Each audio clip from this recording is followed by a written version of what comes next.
Kipathun sin tu sungai ki man sa nau sai nai ta jin ke ong ka kipana temphat ka sei nu min aji su pakai Yesu Krista jala pathi la cha khat hi na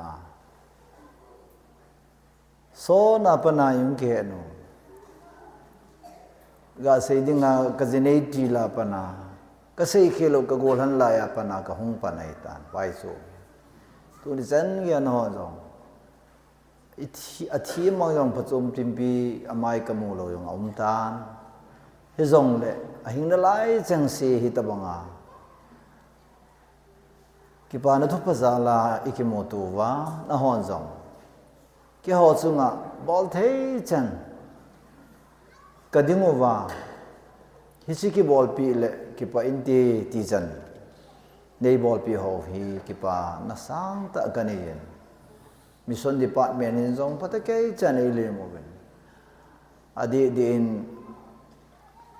nu te ni ti di tan tin an tui ta honun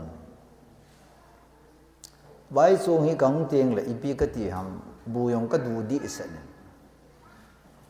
nagamu le ka lol ki tu da ka ki pa le jingin sei zo lovin pakai zalin chunga thil pha na bong la zalun pathina za zain pathina bo han la chule khan to na zonga hin le khasim jin la sang ta vai chunga kun na umin missionary na to na ho sete in sunga ko na zo pathin lenggam na tong mi phung chang hi zong le pastor ji ministry bola lol hing ta ji ho sete in sunga ko na zo pathin lenggam to khom pi tam pi ana do ji in jong pathin ka thang wai koya kai hausate chanu hi pakai la cha a gapanga jine jong hi tambe lowai kayar khi lo le hausa chanu atam zo hi milin milal ai ho gel de nga so chilang hwa target lowai adi din kei dinga ka pute tan ten kampu ne ne ling de khwa nunga la ya so ka hung si le Asian lam to na pang zingai mai ang pastor ji na pangin na maniam lo wangin adi in ka kipain nu te tao khom na zo si kang pu pi ga la ya nu te tao na en ngola tao na kitiong ko tu ne chen ge in so pinu ne ne ling ko absent khalo wai aji pa ding a kitil kho ta he ye chon pathin phat thei bo ne chan ho hi isim ding le pakhaya dinga he ke phalo thei lo wa kyu mai tu zan nu nong pe na hin ikiwai la na dingo le akhum khan isim de hi pathina ki pi ding dan isei de we pathini ho ding in akipi e du ni chan ge Good Friday, Christmas imanting le. Eho pathina ikipi na thui lowa. Pa pathini na chapa jang khat eho dinga api thu hi ki seya. Tu jana wang hi. Pakaya ho dinga akipi na thu hi te lovin. Pakaya eho iti kipi diom ti hi ivet khom diu ka dei ne. Tu ni ai topic diu hi Christian giving. Christian te pathina thil ipi ding ipi ding dan tunin question thum ka don but no men what Christian giving thil pi hi pi ham ti pai seudin abana why ibola pathini bai cha le wa ipi diu ham why ipi vai le mo pi thei kit lo wai ama dei banga pi kit ngai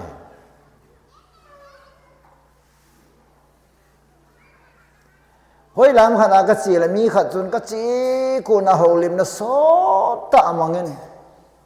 ba song ni la thum khala suai tai mo din do da ha chula ahin khwa su mi la wa sikit jingai da na so ta mangkit ni aki china so ai pu lam ka na du na ni na ding ka ti na tin che ni pi asum ka hola ka si dai pon cho pa nga hing se na pha do si ni chai pi a bahara be ong ji ngan lang i du ni na be ong ji pe le ilung yong dam dom de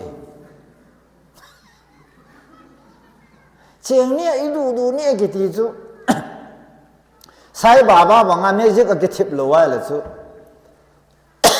cheng ni chu i du ni nei lo ka sei nom na chu piam ti le a thil pi su ka de ye pon pathinai ki pi ting le i thil pi pathin asu mi lo khoma ki pi ngai Miriam in pathina ki pi chu vele chun pakai sun asu mil thei ta lo chala i chunu hina bol thei chana bol le ki pa na thu pa ki sei na mon zo sia Miriam thil pha bol jong hi ki sei tha pe dei tai ti chu than om dan na alami kon khat chun pi sei ken oi pu pha zo sin tau pin alung lai na ding hi ngi ki tie nin sumil hi ben tikit ve to yinu ban ki pha zo sa ki gel do lo wa ai the lo lo i bol ji u chu oi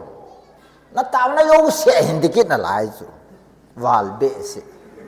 aka ka ti yong la ki zo lo lai na den pha zo sin in gel do an ti chu ai ong chun gang cha lai ki khen nom ja chu he ngi ki ti chu ka ki chai lo nai la amu na chu ki chai yin chu ama yong taw lo kyang taw lo ai wang an ei sumil hi in ti yong le chun pasal missionary kha chu achi do kun ting le adam sunga asumi lo ding khat bol le chun wa niki gel do jing ve to de kha khan oi pu na hung ki ting le wo cha hat kanawa ding alle lamya na ma thu hi jong le pathin thu in tin kanawa thau chana na hung ting le i chi chu na nga ding in wo cha khat ka ba e ti le nei tau pi hin ti yong la chu phat jo sia wo cha le no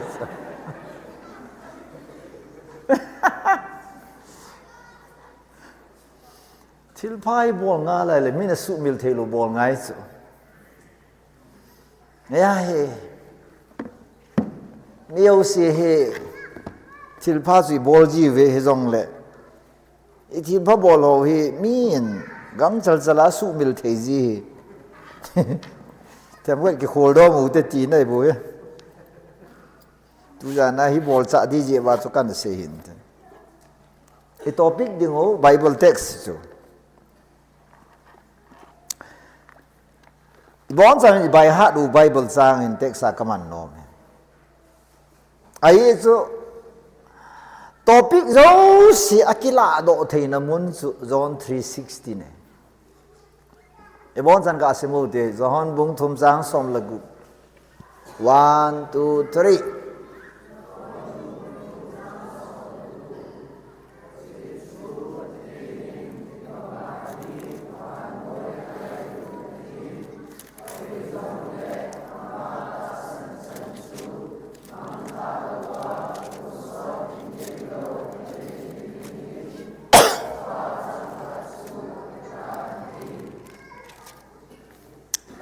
ichi bible chang hi gim nei ka sa kat pin tha masanga chu agil dan ka hello kapin tha zowa John 3:16 hi avel vela kasima avel vela kasei long le tui samput ta banga John 3:16 ai kalungila thuta ta akiseli pathinin ei sei do pi John 3:16 hi nanga hi mong le pathina ki pi khala phare hoyung ta lo pathini ni bonga wa no ngai lu de hi ko hi jong la ma ta san chan chu mang tha lo wa tun sor hin kem lo anei thein dingin apita ne hi pathin ki pi da he bele chun a pha chom khat amuzi a ki pi hi ki mo pi lo wai pathin ki pi do na chi pi ya ki pi han nang le kein tun sor hin kem lo inei thein dinga ki pi hi hallelujah atona tong he ti ne a prophet elena le ne vanole sen mi tam ta hin kho hi a pha chong lo ding in ipi vi ne kon khanin ne pha lo in ni don pha lo I don in bol ding a yong pha chong lo be I bol in pathin wang chun asapa I pe na pe hi mi khat athia vanol pum pin hin na nei ding chu pathinin atung asawali ne ya chu Jisu hen pi he kasai no pen chu lesina atung pina bible ne hil chu pathina ki pi hi a hi ne hi hallelujah tunin pasalo si ko welang conference dong lo chun pathini hoda ki pi su tu su na hin pathina den na ki pi hoi akisi khan sam lo wa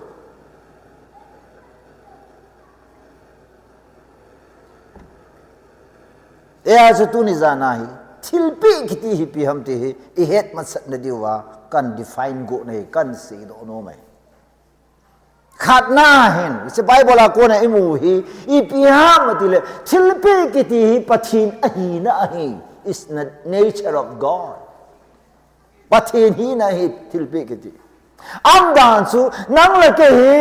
I phat I hon I nei I go hong phang tai ki pi ting la chun nang ma hi na na phon doi pon pathin a hi na chu nang a ko na ki pho ngai pathin thong wa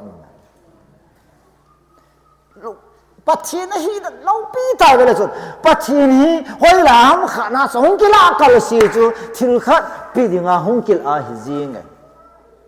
pathin hoi lam kha na nang mu kal si chu phathi bu dinga hong hi jing ai Jacob chu betongo penela kisu tolona chu ips yo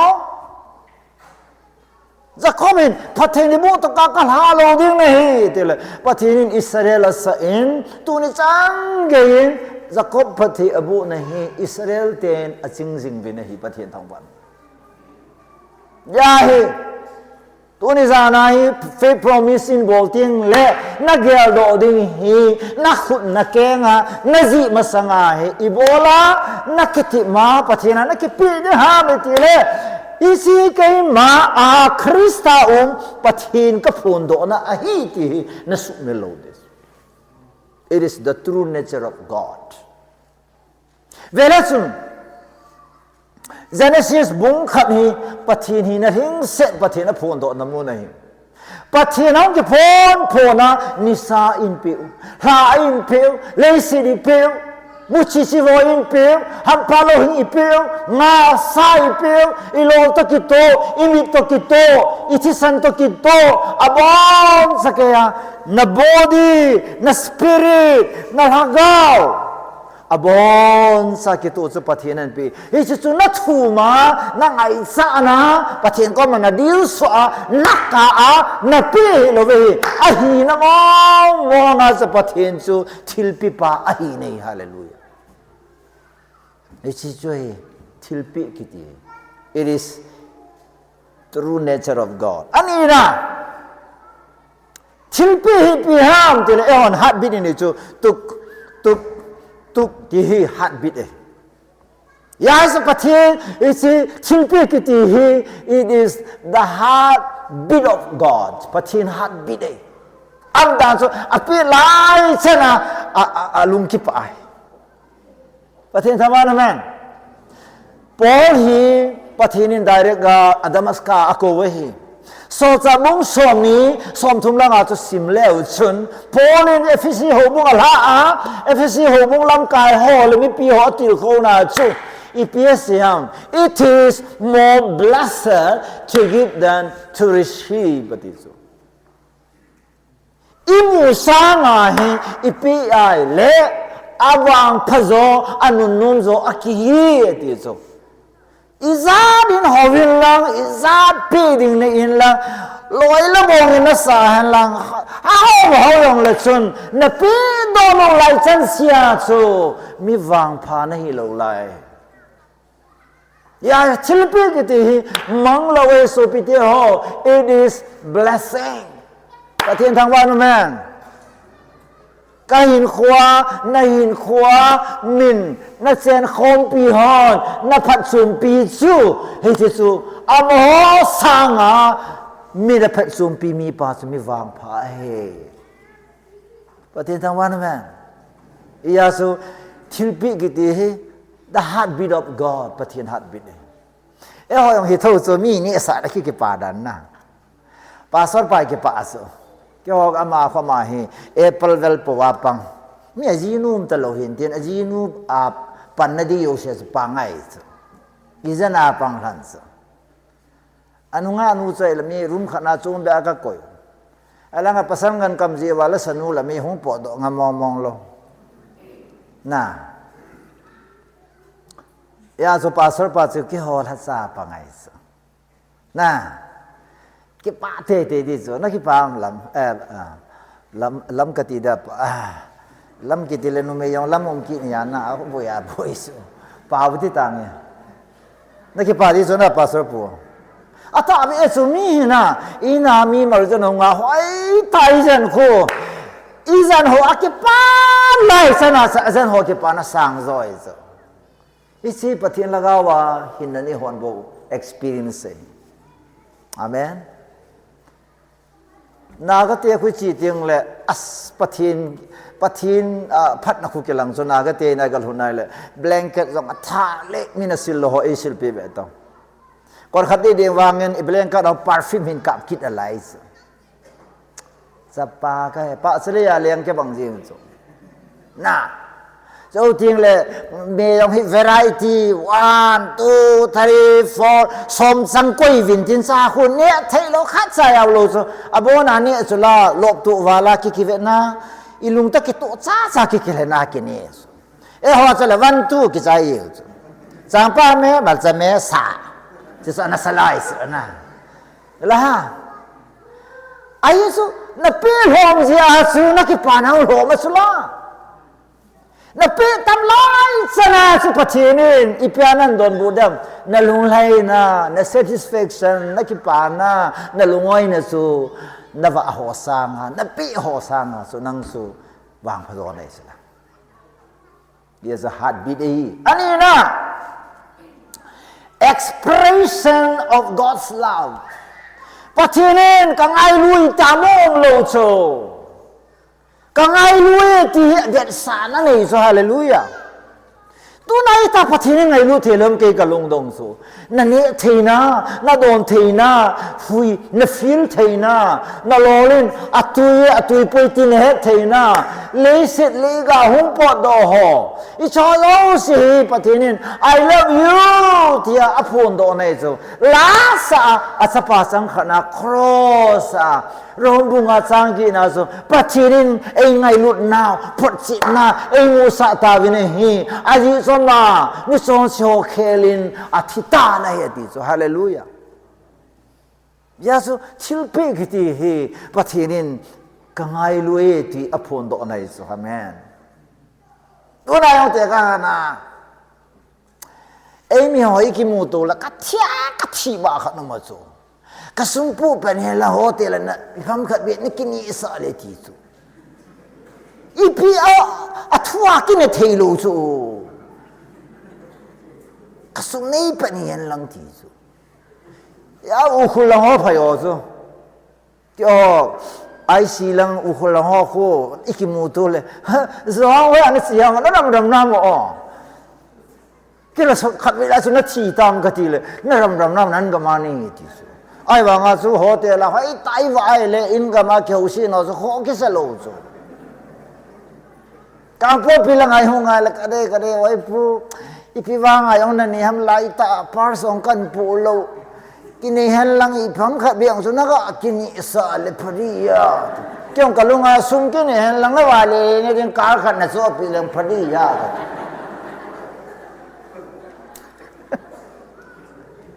kam phadi pi to kin ma am ta ki sei pa hi adi e na sei the ye athu chu na ngai na ai wanga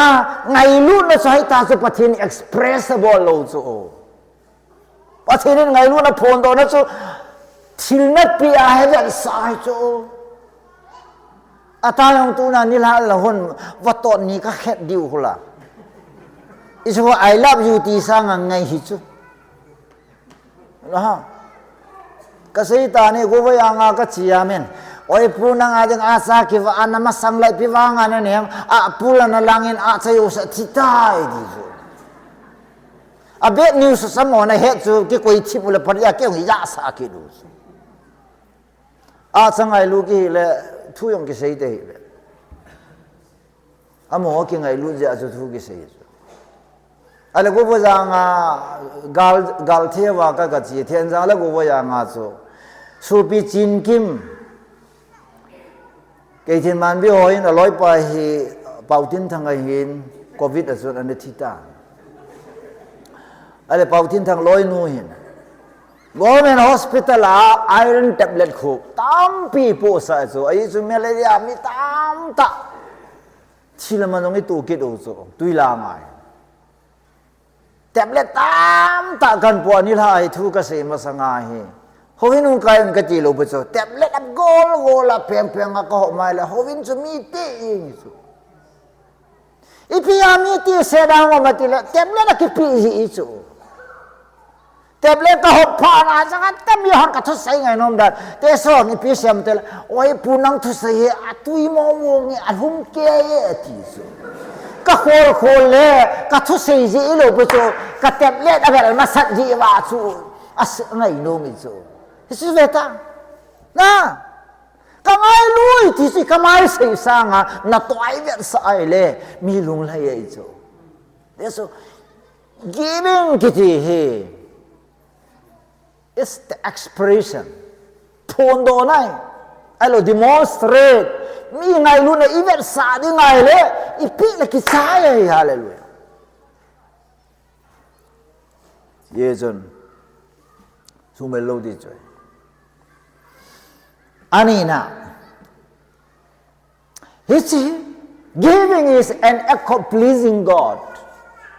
pathin lung lai sa na hi giving ki pi hi sapa pathin jisu chun ahin sola pa lung lai ne su pi ha mi ti le cross sung ha son sin na hello ti sula bible in son sin na ha pa pu ti so na second Corinthians bunga so ni la khan chu he knew no sin son sin na het pa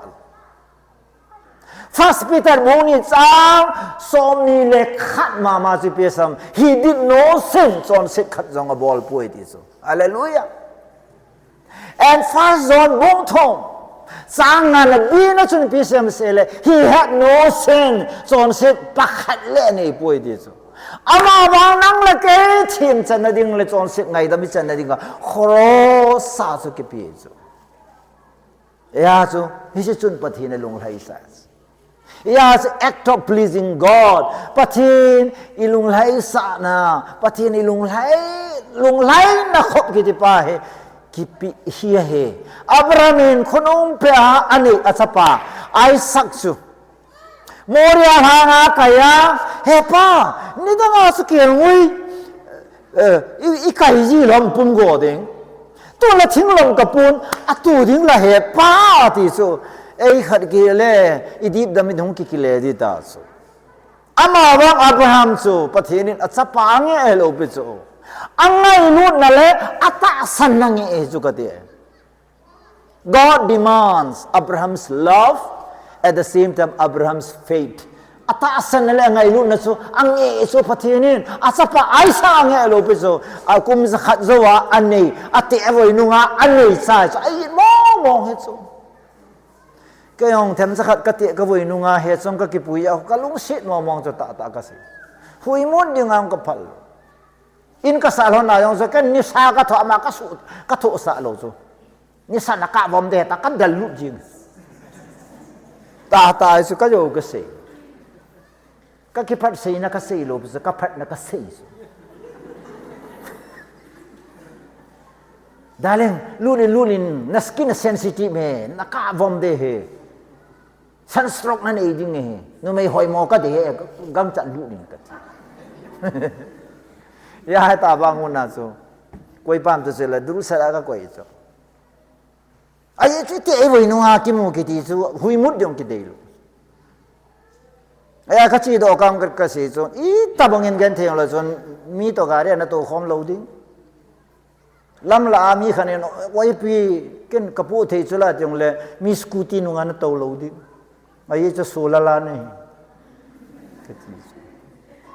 ai ya chu ke yong nang ka ngai lut banga su nang se ka gel ding iam ta ko yam ka chi na no me ka pu yong le front seat ka to sa lo ding anu langa to ding ya chu tu su nga no yong he anu langa kan to sa ga chang lo akan pu lu su adi ta anu langa to chu nom lo su mi tam lo ya ma su ka vel la dung len ma len tho yin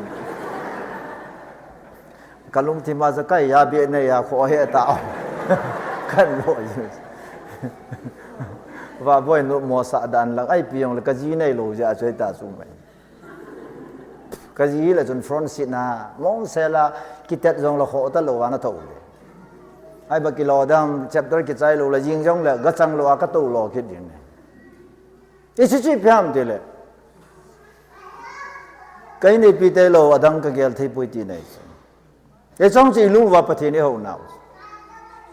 còn cái này gì đã là bộ là sắp phá cái cô lăng yên của mày cho lại cô ở thì bây giờ ngã cái gì họ mà chỉ đi ngã cái gì họ ya to act of pleasing God Christian thế thì ngã lung lấy un tiền chỉ phàm thế là chỉ biết hình bắt thiên nó su lung lấy ya so giving is nothing but pleasing God bắt thiên lung lấy này thì isu melody amen anh em biết Bible simlang chapter by chapter simlang la chun pathina thilopi ta pe ho he pathini na su mil lo sab then God is no man's debtor Jesus pathinin koi ma chabat na nei lo sa nangin soma khat na pi le aman soma ko na pi chu nangin chang khat na pi aman pathinin chang ko na sa chui ta bang pathin chui chu hallelujah aya ju tu ne ita set lo di he anga na sun what is giving act of worship em pathina wi ti la ho wi na ho nga pathini ho na ti su hi lo pi chu hi chang wi pathina wai na I khu di bia lai sa I se pathina wai pui te se khat lam pia chia chat mo khat khu akhu na na tu a nan ka yong khu act of worship me hallelujah mấy sai khăn em chia rùa anh chia gom ta à rồi là lối à sao thế mẹ sợ nó đứng sùng này lâu anh chia nó cho pi à sùng rong anh chân này lâu và nên là cái màn sát đứng na pi chỉ pi nam thì là nâng ngày lũ dạ nó bỏ dạ số phát hiện nó lung hay chứ cái đấy số phát hiện nó lung hay á số phát hiện này hậu này chứ anh na gì hay tại hậu giống hi giving it so mi cầm phát xe là kêu giống hi thil pi so na hoi ne na smart ne tu ni so wow ôi kamai chu chung lo chu alim long ki lo ngai ta ku ki man ôi mi chung a pha sei di hong ki sum si le chu oi pu na se bang ta ba na hoi mo ne ki ti ho pu hin sei do be tho na ai le I ngai num je pem je oi pu na sul hi be a be ne ti le hi chu ki lo pi chu ai wa ki pa ai chu kate ipina ne kha ita na te bet bud down tu la nang yong pi ba na ne kha bong vun bang a ita update du ne hin kitikit su am da su nang in na pi hi nang na chan su eloham ya he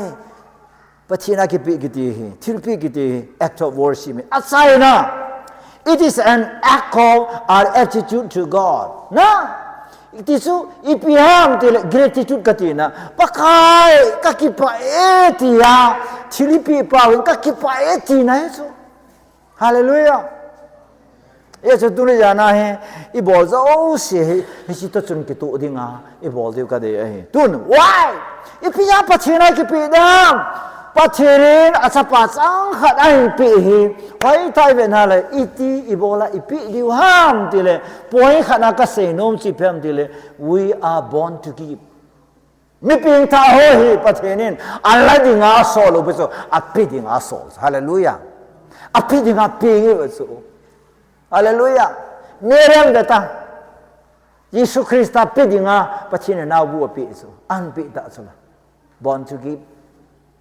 Hallelujah. David Livingstone te ho pity Guru and then Crozier Watkin Robert he saw always betang ang pin tao England ungom talo sala ahinna anego adola apaunan puwa India ga Manipur corner khana howa tuna mo ho jale ho wai sunte yo the first Christian ni masaloi ta KBC gam sunga ihungum do thina su koi ji ha amho chu ahung pin tha wa chu pathina ki pidya ping su hallelujah amen no mai mi tam ta hi ilung chim neu dan ni chanu tam ta ini ai le ki pa lo ta ma chu ani ta chanu tam ta ni ki pa zo di su bi ta chanu pi hoi mi pi ding ha pi ngai chu za kha hi ve tao sun ho sai le sapa tam ta ini ya le mi chanu tam ta ila du ilung chim lo hi pangal hi so pangal chanu na dinga chi sapa pi le ki pa mi tam ta pi do ding pa hi a pi na le ki pa lo so hi chi main su pa thin lung thim lo pa so amen bible says so na pin tha nia phanai itina pin ha number 1 born for God, born for others. So, last us born to give. Mi adima. Ya hai kalasim jong kumin last a viral sa kula.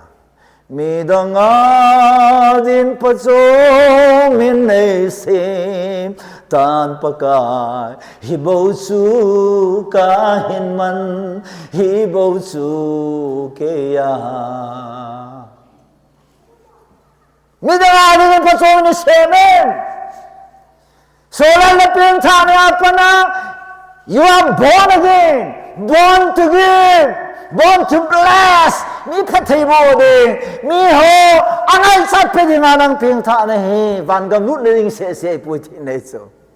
Ay van gam se kikiyala sila. Ay po kapinta tan van gam kalut dam din. Nalut masangin pati anum tajing katisukan. Pole luna lude poiting sada lude gadi.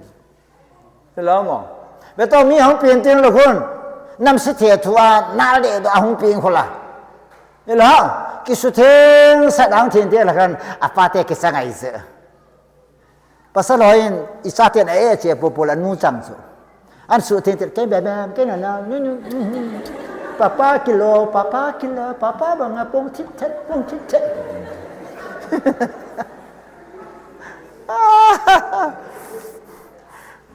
A thiên lễ hóa ai chế là nu à cái cha pan à khu na dòng lung chim khu hung độ pan ta so ai chế dòng lễ apan apam moi lo apan chi moi lo si ma sam lo e chi hin no mai a he ti hoi a ki sunang ha thing tan ki se le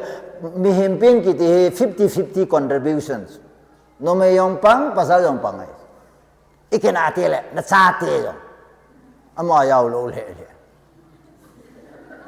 pasal yo ning ke te na cha te ke do khani be ngi cha te ti tongo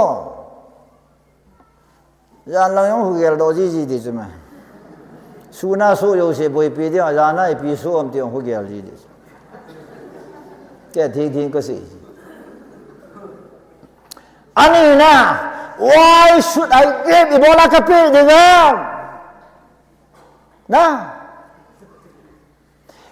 it is the practical life of Christ. Yesus Kristus praktikal hin khoi ya chu hon zo ama bang ai pi dis Châu tiên là Yesus Kristus thì ngã practical life phải không ngã Christian te practical life ý cái bị đinh chỉ là bị đinh yêu phăng được Christian te practical life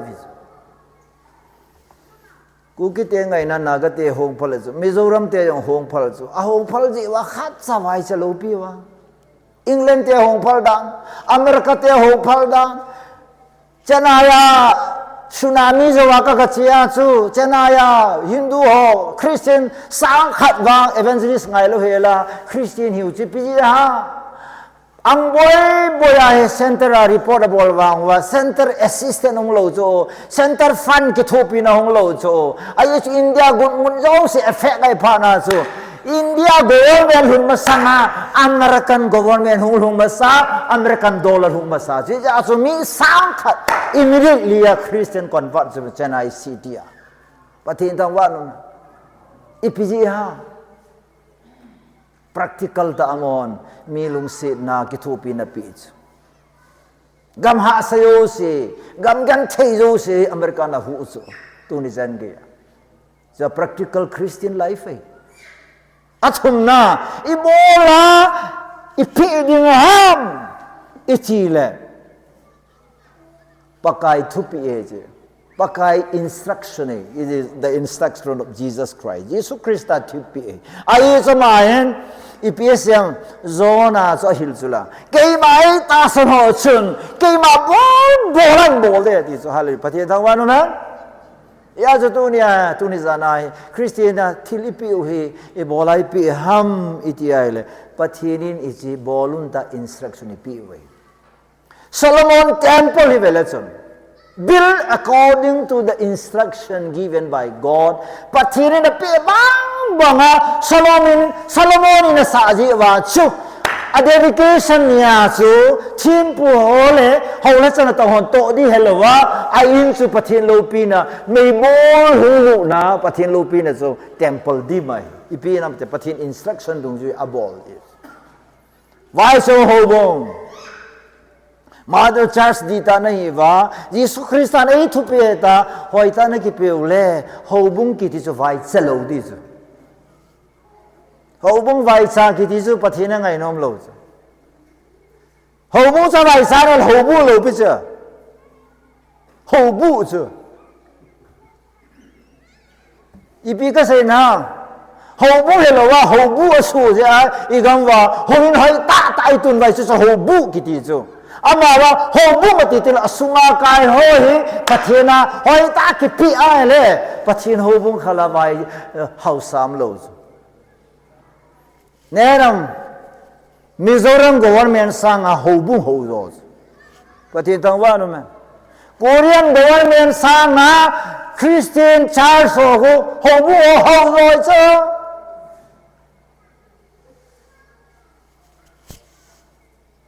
Korea pastor kharcha sevai la ki pi dan so pastor pai kar pi ule missionary de ya challenge sabola man akar he number 1 api ki so. Aman kara todo phana kar nei talo so akin missionary de ya challenge sabola akara phajo so pisa to ki ri so ho wo ki le che pai pakar pi da taute a to thau di ngai aman says pathin thang ban no hon kan ni pi u chu ke se cá này là bị phát số mà ta các tuổi là các cá hình international ở chỗ này hết chứ và nói ở chỗ này hết chứ tu nên cái gan nasum hi na pai na bong kai poi pham kha chon na pi ai le na khwa ki chai lo chu na bong chun gam tin na chu dai chu Mizoram a nupi kha zalung si nam da vai chai chu avai cha be se ya chu ne khan hi bia na he pathin lengam na to nom ai wa pi ding go lai le mi hon sang za ki pi ya chama bi a na ki wa khanai ya chu bi chu hong pa ve ti chu bi chu hi tin se ti chu so pinu na ho pakaya dingin nakal sung tan ibola kayong hi pakay kin ka bol no me he kayong missionary ni solin na ti so chepa na so belong so hoi ta kan ga chi a ho hi na to he ti so bi chun so pite ho nui set hi be ven tonin pathin ho pina ka changin bi ho in jong chote an chelo hingin jong missionary vai konom ka he ti ye chun ka bi jong pathin zala kal so no me atia bi cho tuai le mi ho te mi hilongin bilom cho sanga cho yeng we ti cho ya cho bi chun gam ti da chut ta sala pathin thang wan man na ya cho tu ni jana pathin ni ji instruction ni pe wen isu me lo di le chau ti le tilpe kiti hi Paul ni pe sang it is sowing seed muchi tu e ti so de ga ha na muchi khu tu ai le atunu khun aga ne te so ain sumi te na ne te so ipe sai na mu te le nang hin tu ne pathina ka pe na ti hin na tilpe mi ai poi nanga dinga ga de ti so hallelujah galati bungup chang sagi chun as you sow so shall you reap na tu suna de ti hallelujah pathin thang wa no men ichi khoi hon na to chon phan langin sevin adi ta context si vet nai le galatia bungup ma ke se ko pathina Christian giving thu ke se som sa na tuwa la som sa na ding tam ta na tuwa la tam ta na de ti so hiong hi to chula inel la ya lo len ta bo ho kun tin sang tin zanga le tin za siki ki ka la zo ala long neo sa bol pa sun tin za khat lang e ti la da lom sa la di zo na tam tu le na tama di ti ne che tu nya ya che tu nya hi chi sit so yi ngai mu chi ki tu ai ya he ichi azu mu chi ki tu ai ei phat na de ya achu ichi bol over he achai na ibolai pe di ha tu na pathin ikipi now he on Reserve Bank of India ni bong wa he Heaven Bank he Bank of Heaven vana bank isum deposit ikoi tabang he na ya kha de wa mutual fund TV la dunga advertisement sa ke bol so mutual fund is sahi ham adi ham atile sahi adi e echa so kanu te se pe so mutual fund na gle nam lai so suman koi je a so monom in ko asa jo kum nga na koi la te kang na lak som na koi la kum nga yo ting la lak som ni so double profit mutual fund hita ba chu pathina na pe ai le te ka na som nga na pe le pathinin van gambe nga na koi ting le a profit pu ma na mu de aku te le thilpi ki ti amangai poi profit e hi ti nai ichi asu tunna phatsum nai ya cha tunai ipi di wa he ya chi ipi wa ti hi ise no mai tuna sai na question achun how to give iti pe diam ka sai chai le ikipat jing di wa iti pe diam how to give pe da no ma he na pakai sun thilpi thu do la hi ana hil so Matthew bungup chang ni apana chang li na chui ta se mi phale mo wongin no mi he dingin thilpi even na zilama na pe na velam het sa hi mi mu dingin pe ipi ti na mi ho na het dinga pathina ki pe dei poi mi ho na pa sat le dinga pathina na pe dei poi pathin het dingin pe ti ne hallelujah amen Abraham sa patu ni api ni koi masana he lo choma ba Abraham sa patu asa pa hinga hung kile pathin phathi bo na promise song chan pa song kile langa mi pi ho ko ma se mi o sin ke dang asai pathin tang wa nu ben mi het dinga bo lo pathin la ma ki ka abo sa ya mi na het tho ba so ne ni ga ni thil pha hi bo la pathina ki pe ting le ei le ei ki va choi yong le min ithusi ma sei thau thau ulai ho alai sala kat sam pani som lian kan ngol ko bro ka kal hap ta thum sapain kan ngol kasunga huyen nun ni chung ni chan ke chu ka gen thi ni som langan pa chun thagaw in kang dim thagawa di ma thila di ham ke thilu lai i boy no se mi ne se lo ze e ho ma man ki se yang hula me na din do kho sin la bu si ka be in ko yong ki su in ti so ai so agi al da mi hon bu si ve ya ban hi bo nga nga ya le ve di hi de i chen ge dam ti khu mi na ge na di nga ho a bo le so ke ti son chi thai da o ngai ta ho yong ding do en chen a wa ne ngai be hin tu la hi tu ma sang ja wa son bu si ka be in ka nun lo ya lam khan in pe la na na he ka sa the dam ka sa the lo dam ta ba mi ho he na kin mo so a wo ngai ta pun ti an sa la miu si ai si hong lun na di nga ki chim ki lu zu ka ti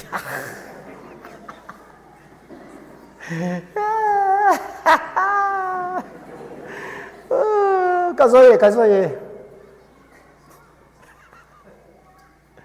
patirin bang ade lo pi so mi na sei ne ding mi ne pa chat ne ding mi ne help pi ding tu lai ho bo so sumi pia receipt jong ho an pi man lo wai le ala pa na ni a ho ki koi dat be so yang ta nang ne pi pol ama na ni la lol kha nei do pi ho lo pathin sum ni a hoi ta dam sel ka he lo pi angap cha le nen ka ti ken man kyo yab la lam ka ko ma gang che la pun kang na lo num la pathen na nen ta pi dam ka ti ya nu mai so sum chung sa nga he pathin mi ha je mi sa nga e so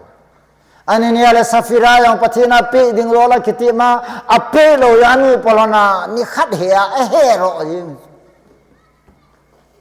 ter sing on he ro na ti ju yin tia no me thil ki bol yo se mi ve ding hoi yong le I bol dan ito dan ko na di lo le attitude na di lo le pathin ki pa na give for the acknowledgement of God pathin het ding in pain min a het kho ngai pu politician han lang ho lam ka han lang hau sai han lang church lam ka han lang ni la mi yong le pathin ai ki pi hi nang le pathin ki ka ko in lang min a het ngai pu ti nai chu ani na iti pi dam give sacrificially ki phaltheng tai khan nei lovin reserve nei lo helin pathina ki pain ayesu pathini na de his sacrifices ding ki gel talawa ni ding le pathin ding gel da a ki pi khu sacrifice ke ti so kane ding kala ni ka pi pa khu sacrifice ken a cha har ka ki hun gon ai la kai sanga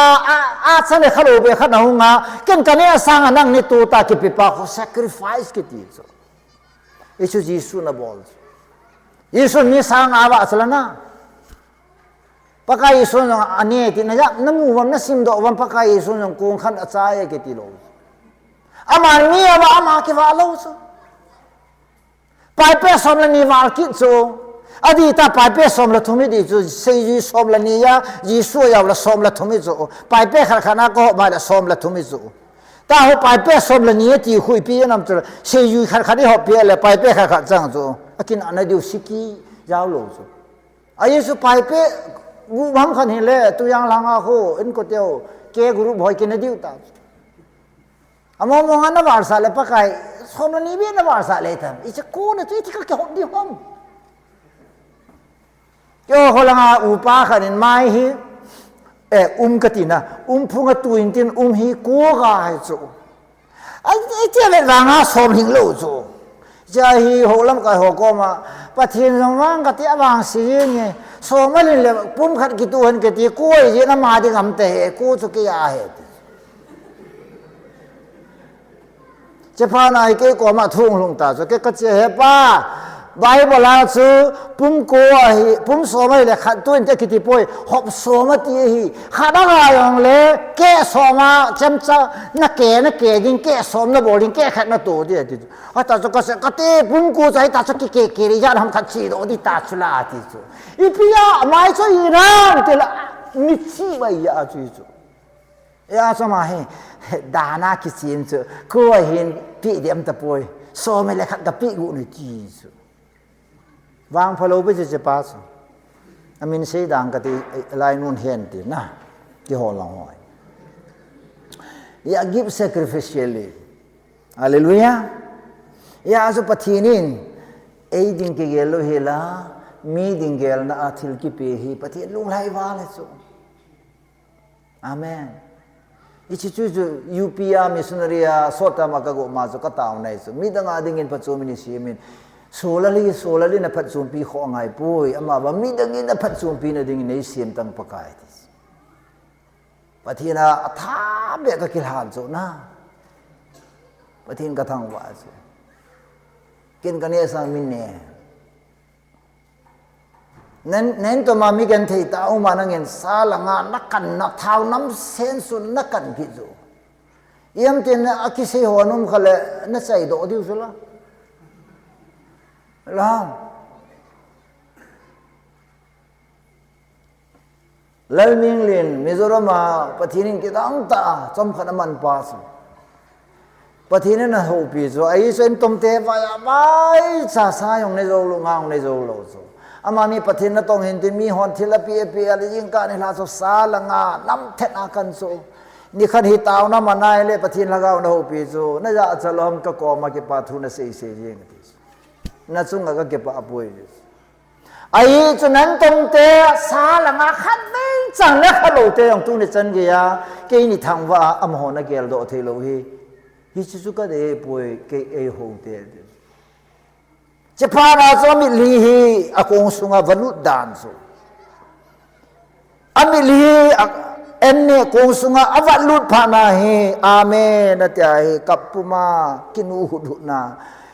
Evin ko hi ibor khil ta ve insa in lang na lo chalo don lo sa la nga mo pholoi sa anu mai ho nom ta ini vai don wa pathin thang wa hi isiki thang wa nei pathin lu hai zo poi ti chan mu do pha na ji ne la abana sa nga ho zo se hi an tom te atha wa so pite ni ngai dam den na hon atui jong al ne khalowa ke ho se ka ki wa hi ka bol khel ta ti le ichi to an tom te so ping tha ve ti jul pathin thang wan alunga hei jing so te so yang ko mai to ba inai sima pathin lu si ni happy pathin lu si ni kitile ai nge le na pom ve to ui thit then lang nam si thit that jong le happy cha he o na nunga lai na hoi ding dan na ten ana kui ga bla happy na nap ni te na nap chu ga thi pi nge chapang to na kilo tai tin la ga thi pi la chun te si pi chu kap jing di chu min ngai lu na di ta hi in khoi pi teng le min na lung thi mo hon cái kanu te tan kanu te azumore ka chi ting le ken kanu hi kamo ho pi lo so aliang ko ma ka koi ji te no ka pa hoi mo ta phat mo ta ka pa ji an na pan wa hi ka lunga dong mo nge na pa wai na pa mai wa le no nang na hoi to nang hi na kilo leng ka hoi dom di ya ka pa ka kilo kha ya kai ti vom di we ka ti hi chu boy ke ni kilo la chun phadi ya Ifi yang la khalo pe sabai tin kanuai wanga soi ta ka pa cha na ahoi na ka sepi aka koya le kanu chun supi pasal li kai wa ke khugu thi mai pham khat ipi ji na supi ho he sa hi tango thi ji su la i phanai le apha ki chang sa i phanai le mi o se ai ding apha i phat moai le koi ma sai ding apha nang na ve dan jong phalo ding mi yang nang ada phalo ding nang na phanai le mi yo si apha ya so ani na give sacrificially second korin bung ke chang ni le chang na so sim leo chun Philippines te akhaya ga ma min than na athil pi da no se pe sam tile non thil na pe wi nei lo sa gan theina vai chan na ko na pathina ding an na me do wa nin pi wi hi ya su Philippines te hi akhaya gam kaya akipi na su a hauji wa ki thangi ha sa ta gan the pum puma pathina de akipi u wa no in thu sima se Kukite tu sunga hi galine bin mele ni ka bo ei tha wo hi ai ba tu ni chan ka KBC kai poi koi kete mele ga ma missionary hoi salary hoi tai pi na la adin thang wa no man hallelujah amon thisana so himala mo mei puma mer satata inu mei te ne ken parada bolo ai ba ho ni pi bol wa amo ga ma pathin tu sei ding ho so salary pi wa Pathina ikipi usu. Pathin thang wa nu man. Ku kite ni bol kha pe no chu he i bol kha pe no. Na mer ma sa gila kele en pe na ti sa. Khu chela alu sunga me yam ki sun khum tabang de ti sa. I bol do pathin ka thang wa ke ka ke pa. Kaung do ni a he me he ka kyal ting le missionary va ho. I missionary goi ho.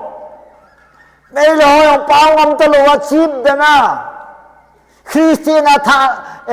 Hindu tha lu loi om na so yam sei ve ne ho bon centenary man wa tu chan ge Christian nung izui du da lo wal me lo so oi mo po ta ga tis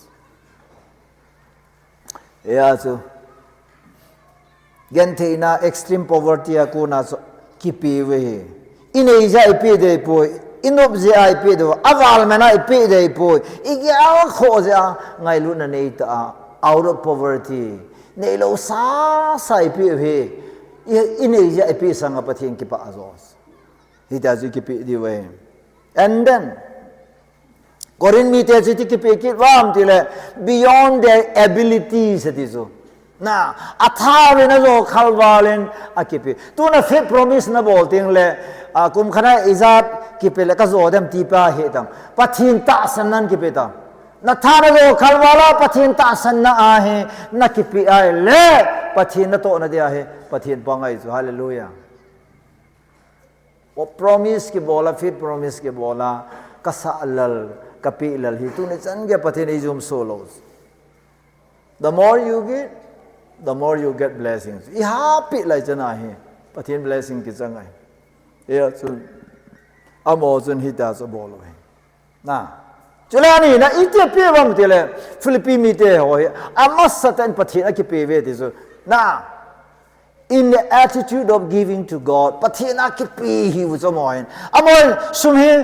Yesu pi age lo so pakai khuna le la angai to so ichi chi chu ki thil pe di ta hi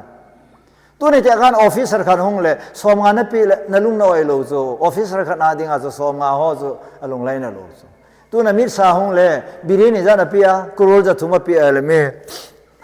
amit sa yong akung do yeng atiu sala gang de hon amit lo wan hong le ma chai lo ding amit sa khan hong chi pia bo do na ai ba nga chi pam ti le min lin ta pi ya chu ala direct ita ba ngai hon sumi pi ding le direct Jisu ko ma ipi so akilom do ma pi ding akilom do ma kitip di ti nai so yeah, so in the attitude of giving to God and to us. Kapi hi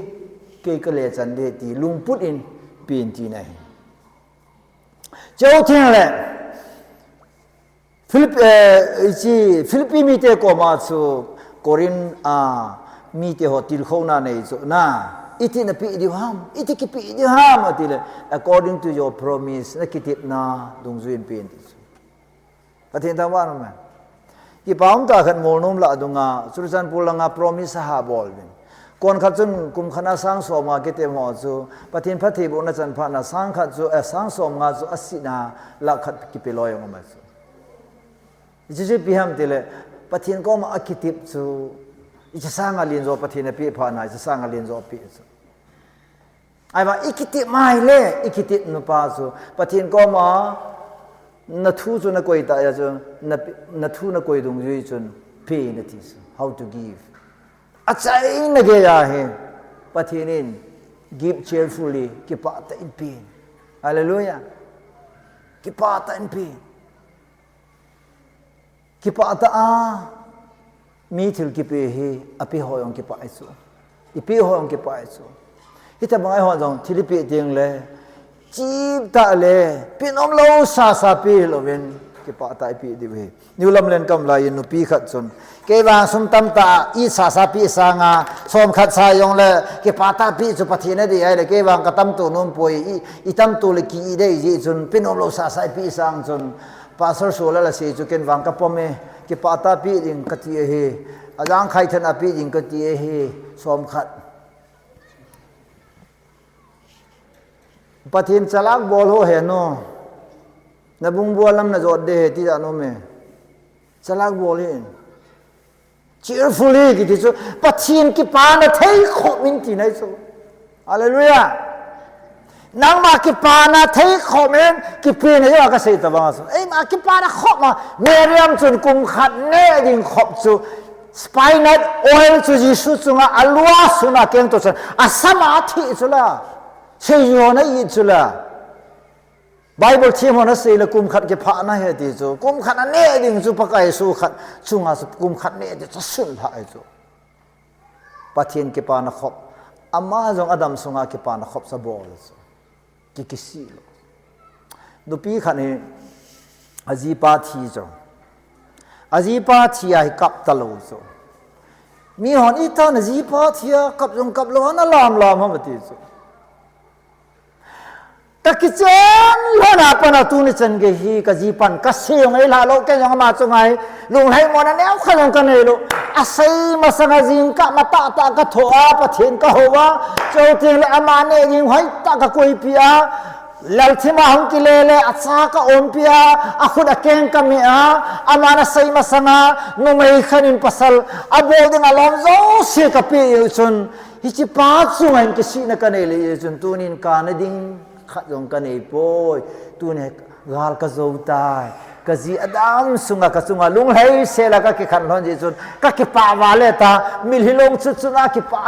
kap chu kap lo mil hilong a lam ji ngai so na angol hilo chu e lai si ite pi hang i jiam khada thi le ki kap ji ji bola ki kap ham ti le hoi ta lim bol lo hui ge do a iki lo na eng se na thile pi hi na ho ki gel do ki kap bi chu wa ma pa Guwati ada pui na ti chu opat sum kai ja ka na pui lo de ni gai dap te wa ba pa iki che na pa na khat be cha yo na lu yo ka ho kha lo cha yo pa ta ko pi kha lo king do ke na plek ta ki hian la ka lu ra mo khat sum ka zo ate pu thi chu ate pu dam lai phata lim bol lo chu ôi pa đi ngay em thế tu phát lâu mà thì cái này lo cái này bọn đi cho pin nó tiệt căn sọ lâu cái kia là nó cái kia đã ra lên pa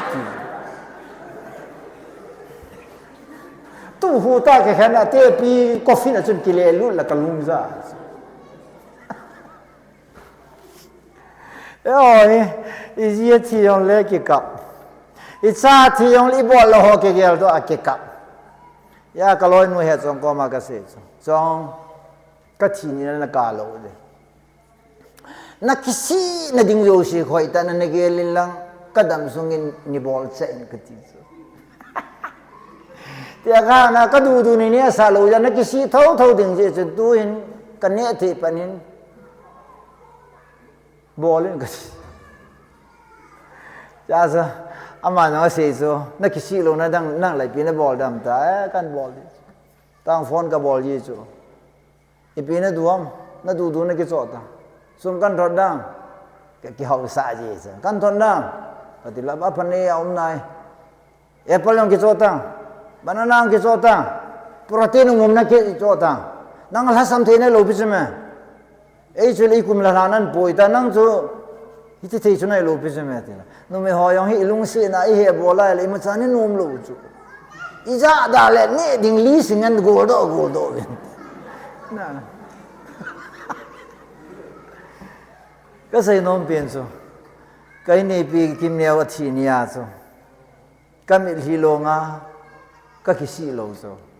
ai cho mà nó sẽ rồi blood cancer ya ulal nên nó mấy cái hi này ikiche na panhin na ang sungain damo na hin khongan kamangin nang yong kajan man poi nang ilap tam zo a pasal na ibang kay ni janahin kage lai le to ai le kay kay titan kamit la hum tapon kahindan nang kajan man lo nai tai nu mo sa hi tongo ken kasen kay mi wang pha kai bible in pakai son jan ding a hung kai poi jan ding ati ho chalai ta hu ki tu chani nei le ka ki pa be se ka ji ne hi ka dei ta ka ki jan hi ka ki poi ki jan na ding ayong min dili lang so ngai sa ngai dili lang i hung tan hospital min thang pen cancer hospital dili sunga dinga min thang pen chun kapuita chule akhya lo wangin nang jan nan i macha ichapa nagate yong akipi in hoite ke chen lak som langa lut levin na janin fly na ile na zo se amo na podo en amo yong abang pha ke yong ka bang pha na yong na bang phai tu ni so chu gel te hin pathin thang vai na ti a hin khwa bol kha loi bol chu ka chungai ka khuda tu a ka kichen hona pana ka chunga akipan ho saban bana sim ichen se awang chu pasal kai ba ka pasal zo lo ka nu bing ka kap inai ai ki posa nga na ka sa chu achunga kachunga lung lai no chu 1 2 3 ya tu din mon chan ge chu aseya chu kanu polana kap puma pathin ka thang wal hona ka ki vai la lo ne ye jun dam sunga he pathina ikipi hi ichi kon teng le i journey anu ba nu nai na thil pha bol ho zo si chon wan gama na nanga ding a hi na thil pha bol nang na su mil dei ta ai wa wana pa na su mil lo ding na dam la ya nang in na het lo mi chunga ai lo missionary chunga evangelist chunga missionary na to na ai lo la chaka kan thei na bol ho lo se wana record pa hong ke phong de hi chiting le chun van alun tiang le kon khat su kap ding a hi hitlom lo ma ki pa na di le anaki tam bol dom la phadi ya kate hitlom lo ma hi record hi a hoi ding le anaki bol be jep la phadi ya ti hi mi tam tan ahun se de is tu ni zani bon sa wa pathina ki peding in pakai ai ti mu wahin pakai holding in ahong phalin holding in a pha in ijene hodong pakai adinga tu ne ya pa hi bang lo ma phathi ni bo ani long se na dam na hin kho nei pi ai le ken pi ka bol de ham ti hin tin tun la sau tin na